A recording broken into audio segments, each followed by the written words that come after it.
Well, ladies and gentlemen, welcome back to another episode of the AutoTrader Podcast, South Africa's #1 motoring podcast. And my name is George Mienie, and as usual, joined by none other than Wandile Sishi. How's it, Wandi? Not too bad. Not too bad for the last time this year. For the last time this year, one more race to go in F1, and the controversial restarts of Saudi, yes, and. I mean, I suppose the one good thing about, where the race ended up was that both leaders are going to the final race neck on neck. For the first time since 1972, it's happening where one and second place drivers come to the last neck race. And neck on points. So Hamilton got the fastest lap, right? Which got him to the eighth point that he needed. Yeah. So how long has Verstappen been leading the points? He's actually led the most, and he's won the most races as well. So in a world where both cars had to DNF in Abu Dhabi, Max would technically win. Yeah. So there's still some nuances there with regards to what could potentially happen. Does that mean that Max is incentivized to crash? to take Hamilton out? I don't think so. I think you will get penalized if you do that as well in terms of points being taken away. Well, I mean, you saw the brake test, which in my opinion was not a brake test. It's controversial. You just don't know. That's true. As a steward, what really happened, right? What really happens in the mind of that racing driver. But I mean, I completely understand what Max did during Saudi. And I understand where Hamilton was coming from. They're racing drivers. They're always going to use any opportunity to. Yeah, I think Max's emotion and lack of. I thought he had moved past this lack of maturity a little bit. Yeah. So his emotion kind of got the better of him on the podium. Did you see that? Yeah, he just walked off. Yeah. I mean. That's not the right thing to do. Yeah, he's giving Hamilton too much power in terms of the mental game. Exactly. If he stood there and looked at him in the eyes and said, I'll see you at the final race, I think it would have been, things would have been reversed. But it's part of growing, I guess. I think he was a little bit of a child, to be honest. Anyway, we're not here to talk about F1. I'm very, very, very keen to get to the final race. So that's next weekend. Yeah, that's the time of this recording. It will be this weekend. Sorry, this weekend. At the time of this recording. So by the time this podcast plays out, we'll know. We'll absolutely know. Anyway, so this episode is the year in review, the year that we call 2021, and what we'll do is look at the local and global automotive market in 2021, top most searched for vehicles in 2021, according to AutoTrader, and the AutoTrader Podcast Leaderboard from a review point of view from our expert journalists, as well as the future of EVs in South Africa. So let's get straight into it. So 2021 was a year with F1 was madness.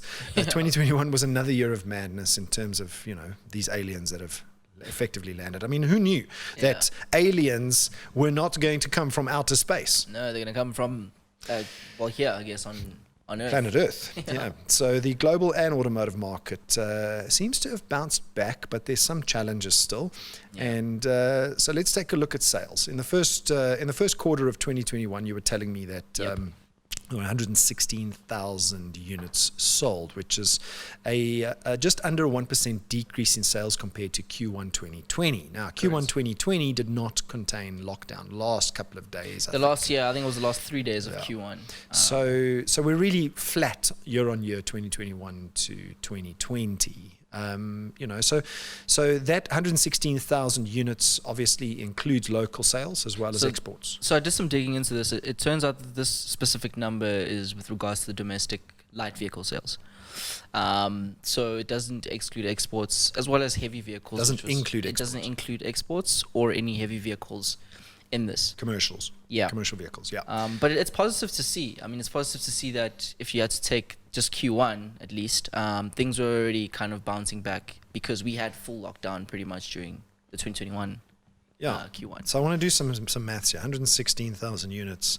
Plus, you say Q2, we're 3.8% increase versus the previous year. So 116 plus 112, which is Q2. And then Q3 was 118, call it, which is 16% up. Yeah. So we've sold so far 346,000 new cars in the local domestic market, okay? And Q4 is looking positive at about a 26% year-on-year increase. So what would that bring the number to? Roughly 120,000? Yeah, around there. Okay, so let's call it 120. So that means we would have sold 466, just under 500,000 units locally. And 466 divided by 12, that means we're doing about 39,000 units a month on average, which is getting back up to where we were. Where we used to be, getting back up to where we were. So that's a good story, I think. What do you think that's going to say for the coming months? Do you think we're going to be completely back to, can we expect normal sales going into 2022? I think, so the way the last 2 years has played out has caused a shift of consumers from buying new cars to buying used cars. Okay, so if you think about it in terms of the economics of the used and new market, the shift in demand to used has been driven by a couple of things. 3 things mainly. The first thing is a silicon chip shortage. Semiconductor shortage, yes, definitely. Semiconductor shortage for new cars. So manufacturers are battling with getting new cars off their production lines, because remember, the semiconductor silicon chip is used in everything. Everything, yeah. It's like headlights. It's used in, it's not just the computer chips that you think traditionally are computer. It's like silicon chips are used for every little thing. And vehicles, there's so many of them required per vehicle. So I think it's about 16 odd different chips. And not speaking to, but I read an article where I think it was HP was saying that cars are not a priority at all. The Apples and the consumer electronics. That's where the priority is sitting with them, not vehicles. And you've got to wonder why. And I think the reason is probably margin related, because the silicon chip sophistication in most vehicles today is of a lower grade. You don't need such a sophisticated chip for a car to, let's say, run the headlights. Yeah, you're not like computing serious things here, yes, or information. It's just purely just. So therefore, the silicon chip manufacturers are going to focus on where their margins are and where the importance of their industry is, which is probably at the bleeding edge of silicon chip production. Yeah. And that's why vehicles are not a priority for them. So the shortage is obviously going to impact the supply then of new cars specifically, and that's going to make the demand for new cars as well as used go up in terms of price. Well, I mean, the demand is there, right? Yeah. Demand doesn't necessarily change from an overall vehicle point of view based on the supply. The demand just shifts to other things. Like, for instance, demand for vehicles is still there, so the supply of new vehicles is not there, so the demand shifts to used. The demand doesn't go away. Yeah, it just kind of shifts size depending on the pressures. So the silicon chip shortage has caused a shortage of vehicles in the market, so we can't get them, can't get them off the production lines. And because now demand has shifted to used, there is a lower demand, it's artificial, for new. Yeah. What does that do? Profitability, all of those things play out in the economics of new cars, which then causes prices to rise. In both new and used? No, in new. New. Okay. We'll get to used in a second. In new, prices rise because now they're producing lower volumes. They still need to be profitable businesses, and prices begin to go up. I wonder what impact this is going to have on OEM strategy. Specifically, let's go South Africa with regards to which vehicles are coming in, which ones are not. Do you think it's going to be purely based on what's available to supply, or is it going to be based on... Well, the silicon chip issue has to go away. I mean, the only reason the silicon chip issue exists is because the semiconductor companies pulled back on production, assuming that the aliens were going to cause the demand to fall, and that didn't happen. I hope when you say aliens, people don't think we like referring to like South African aliens. That's No, not we're referring to COVID-19, the virus. That's the alien, the alien in our midst, the one that didn't come from outer space. So anyway, so prices have risen in the new car world, right? Then those price rises causes a further shift in demand to used. Okay, so now we've got the situation where shortage of cars, can't get them. All right, so I'll buy a used car. Now everyone's trying to buy a used car as well. Well, we're getting there. Yeah. So then prices go up for new cars. Yeah. Okay, further shift of demand to used, Yeah. right? And very good for the used car market. So now consumers are like, okay, well, I'm going to drive a different car. I'm going to buy a used car. So now increase in demand for used. The problem is the supply of used cars doesn't go up. The supply of used is very much based on two things. New car? New car has to feed used. Okay, so people have to buy new, then feed it back into the system as a used car. So that's the one feeder. Now we know feed is going down. Yeah. Right. The other thing is the turnaround of how many times you buy and sell a car as a consumer. So for instance, if consumers are buying and selling cars every 3 to 5 years, you're changing your car, there is a certain cycle there. And if that cycle shortens, okay, we get more supply in the used car market. Yes. Because the turnover's there. Yeah. But in the world of the aliens now, it's increased. the time period that consumers have held on to their cars is lengthened, causing a further shortage in used car stock. So now we've got a second supply issue in used. Okay, that's a recipe for price increases. So the nice thing though is that in South Africa this hasn't been felt as hard, what you just illustrated now.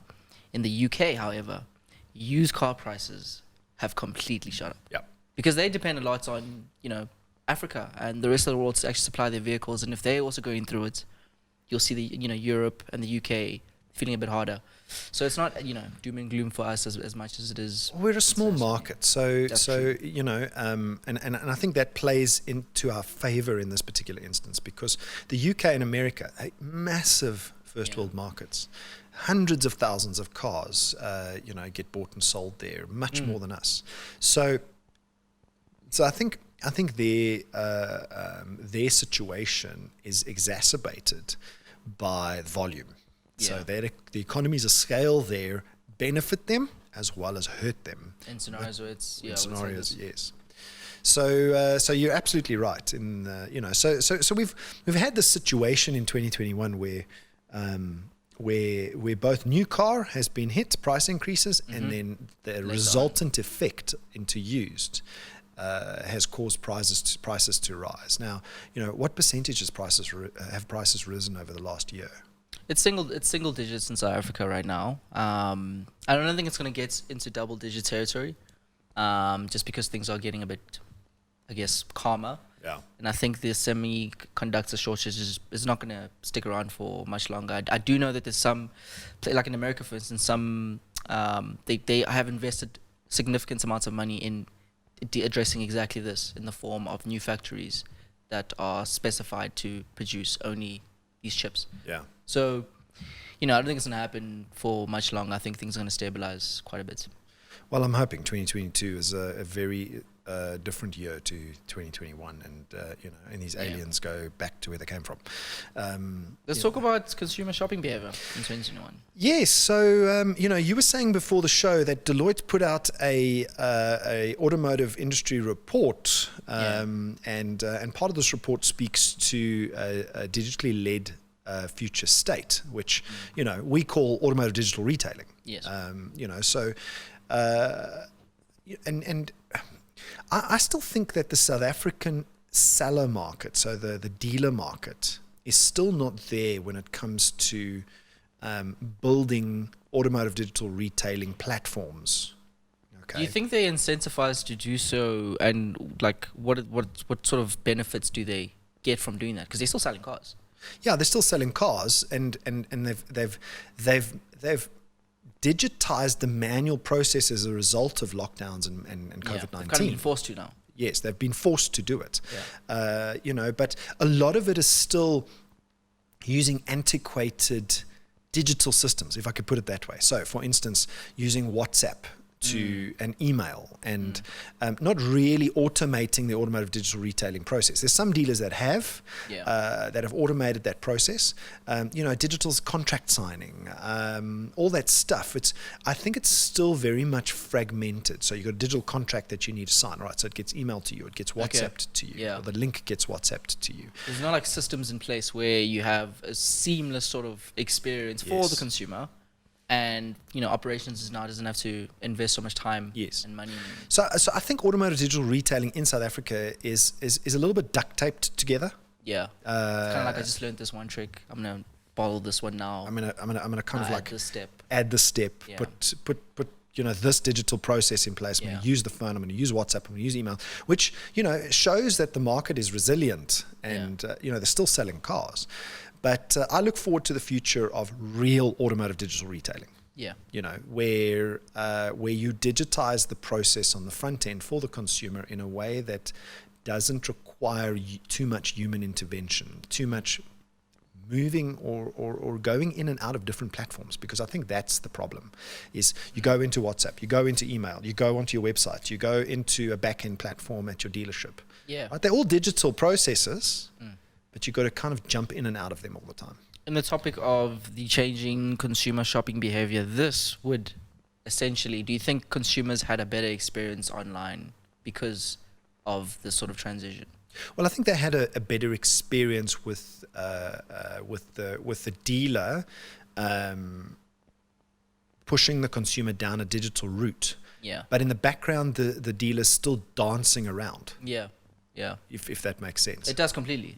Basically, so the consumer, see the shiny thing on the outside, but on the inside, it's like chaos. It's like the proverbial duck on top of the water, and the legs are spinning. Yeah. So I think the dealers, car dealers or car sellers, have navigated their way through this digital world. With demand rising for used cars and forcing the almost virtual selling of a car. Yeah. But I think for the vast majority of the market, it's duct taped together. Yeah. Well, I mean, on AutoTrader, we saw some positive things this year, starting with, visits went up plus 35%.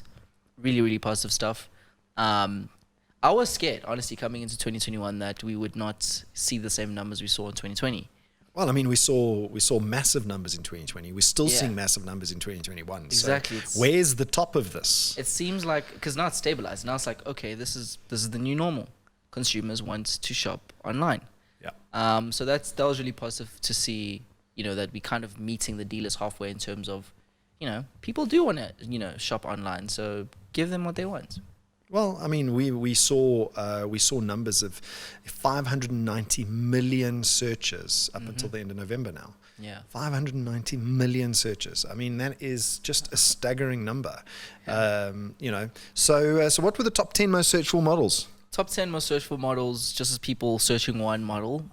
We are going to release our industry. So this reports. is not make, right? This is model, and it's not variant. It's the center bit. Correct, but we're gonna release the new report soon, which is gonna have the full fleshed out. But yeah, anyways, the top 10 up until November was. Do you want to take a guess? No, tell me. Okay, for top 5, I'm gonna start with top 5. Hilux, of course, Toyota Hilux. Second place was Volkswagen Polo. Third place was the Volkswagen Golf. Fourth, the Ford Ranger, and fifth, the BMW 3 Series. No surprises there. And then the tops, I guess the rest of the 5 vehicles was the C-Class, the Toyota Fortuner, the BMW 1 Series, the Audi A3, and the BMW X5. I think what's surprising me here is that the Hilux is still on top. Mm-hmm. That was my first response as well. Was and then Ranger is fourth. So there seems to be this gap being starting to happen between the Ranger and the Hilux. And why is the Hilux staying up there? Hilux has been on top now for about 3 years. Before that, it was pretty much the Polo was the car of the hour. Before that was the Toyota Corolla. But Hilux seems to be the choice of people right now. That seems to be the most... The double cab. The double cab, seems to be the most popular car in South Africa. we'll see how Toyota responds to that. Will we get an EV version? We'll get a hybrid version. Well, I mean, let's talk about hybrids for a second, because Toyota is gambling, betting, whichever way you want to look at it. They're betting on the hybrid as the middle step. Yes. Because they've just introduced the hybrid. It's Corolla Cross. Corolla Cross, yes. Yeah. They've just introduced the Corolla Cross, which is a hybrid. Now, somebody said to me the other day that Mercedes-Benz was actually the first to market with hybrids, but I think the Prius was. In South Africa, in my memory, I think the Prius was the first hybrid which we saw on shores. Yes. Could be wrong. I'll have to do some digging there to find out. But yeah. I think the Prius was. So Toyota has led the hybrid kind of introduction. It's not. So the Corolla Cross isn't the first hybrid. Speaking of that, I mean, they've also invested billions, literally, in the last year on their hybrid system and hybrid production in South Africa. Yes. So I think you're right. I think that's where their focus is going to be, at least locally. But we're seeing it globally as well. Toyota seems to be pushing the hybrid idea quite a lot. I mean, if you think about years ago, before battery electric vehicles were the mainstream in China, hybrids were. Yeah. So South Africa, a long time before we even saw anything. Yeah. So it makes sense that potentially South Africa is going to go down a similar road, and Toyota is taking the bet. But battery electric vehicles, we know, are the thing of the future. So other OEMs might just take the pain in the short term and introduce hybrids, but also introduce battery electric, whereas Toyota's not introducing battery electric right now. I mean, there's none on the list that I can see for next year. No. I mean, I've kind of heard, rumblings within the industry that's the focus for at least the next 5 years for Toyota specifically is going to be in hybrid.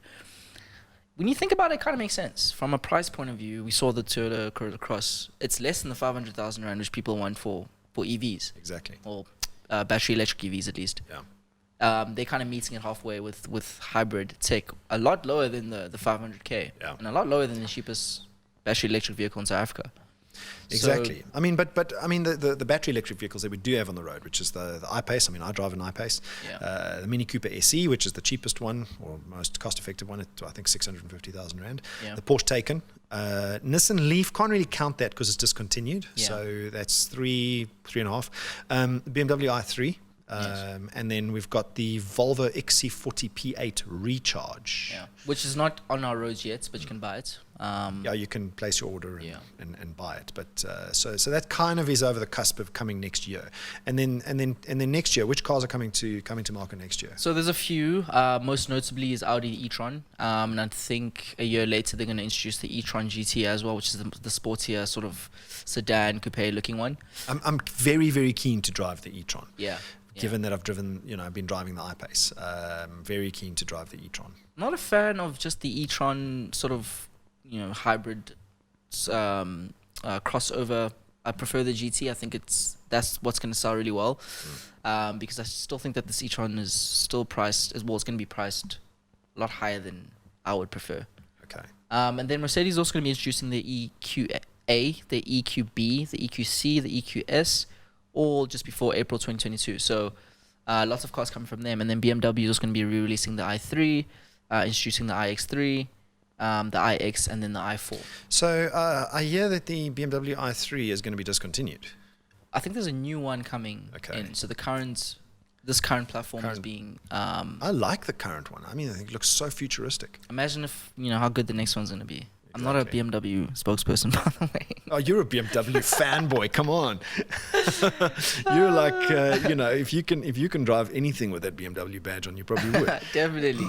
But on top of that, there's a few OEMs who have also come out and said that they're still considering introducing some EVs in South Africa, most notably Kia, Mahindra, Nissan, and Honda.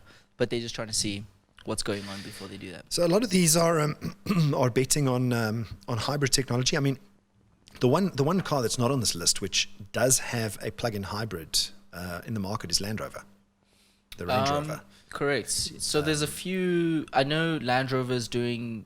Well, Land Rover and Jaguar actually are introducing a few hybrids coming into the next 2 years.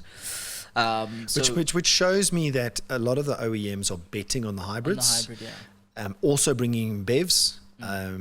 Does it leave Toyota vulnerable? No. And I say that because of the price point that Toyota is still offering. Okay. It's very hard to beat some of the things that... And in terms of efficiency, I mean, that Toyota, the Corolla, the hybrid, is so good. It's very, very hard to beat those sort of numbers. If you a rental company or an Uber driver, or using your vehicle as your business, essentially, it's very, very hard not to consider it. Okay, so very finally, before we run out of time and end the show, tell us about the top ranked reviewed vehicles that we have seen in the last year. So over the course of the year, as you know, we basically had our leaderboard where our journalists came and gave us a review of the vehicles. So the numbers are in. We have a final list of top 16. I'll go 16 because the cutoff was basically 8 out of 10. But the top car is actually shared by 4 vehicles, or the top score is actually shared by 4 vehicles. All getting 9 out of 10 was the Suzuki Vitara Brezza, the Land Rover Defender 90, the Mercedes-Benz AMG A-Class A35. Now, out of those 3, the AMG A-Class is the one that I believe should You think be so? there. Yeah, that's what about just a beautiful car. The 4th one, the Toyota Hilux Legend, which is technically a 2020 vehicle, but it's a Toyota Hilux and it hasn't changed much. That's true. I think for me, my standout there is definitely the Defender 90. It was my most anticipated car of 2021. I think it's stunning. I've seen a few of them on the roads, and yeah, I mean, the Golf GTI is there at 8.5. But any others that stand out for you? I think there's one for me. The e-Golf was easily my most interesting car that I saw this year. Where is that on the list? That came in at 15th. There we go. Okay. Yeah, that was by far the most interesting car.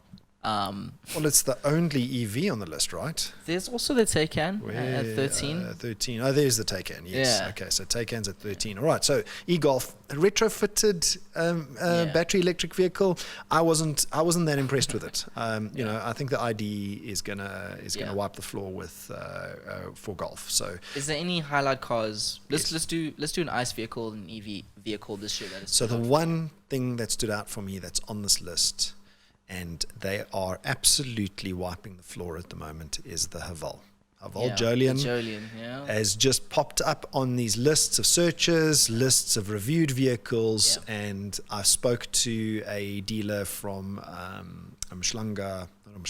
Shelly Beach yesterday, and Haval Shelly Beach, as a matter of fact, and they just can't keep up with the demand. So I've been looking at the numbers, and in 2022 you can anticipate that the Jolian is going to start creeping up the list, potentially even be in the top 10. I reckon Toyota Hilux is going to be under pressure. And then from an EV point of view, I drove the Taycan. Porsche kindly gave me the Taycan to drive for a couple of days, and really impressed with the car. Very, very impressed. I mean, I would drive it as a daily drive if it had a bit more space inside. That's why I've got the I-Pace. Other than that, beautiful car to drive. But you know what the Jolian tells me? What does it tell you? It tells me that 500,000 Rand price point is going to be beat by the Chinese. Yeah. In BEVs. Definitely. Once we start seeing Chinese variants of, because Haval has taught us that the Chinese car is not a bad car. No. That perception has been completely turned around. Consumers are definitely showing that with their wallets. So I think the Chinese battery electric vehicles might just give us a run for our money in the next year or two. Final thoughts on the 2021 automotive year, and what do you think is going to happen next year? So 2021 was a tough year that I think everybody's experienced, but a buoyant year for the used car market. I think margins are thinner for dealers, and we have to use volumes in order to kind of make the dealers have to make more, sell more cars in order to make the same amount of profit. So I think this was a tough year. 2022, I'm hoping that the signs of this new car growth continues into 2022, because then the entire automotive industry will benefit, number one.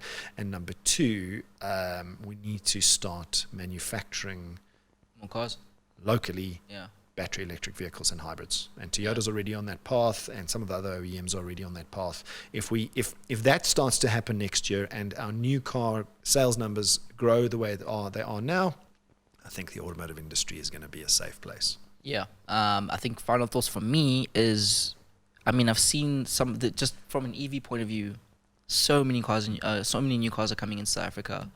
And the OEMs from an ICE point of view is the same thing. So I can't wait. I can't wait to see what happens. I think it's gonna, we've been kind of held back in terms of what we're receiving, and now I think we're about to see a lot more. Bring on next year. So that's it from us for 2021, ladies and gentlemen. And my name is George Mienie, and as usual, joined by none other than Wandile Sishi. See you in 2022. Sounds good.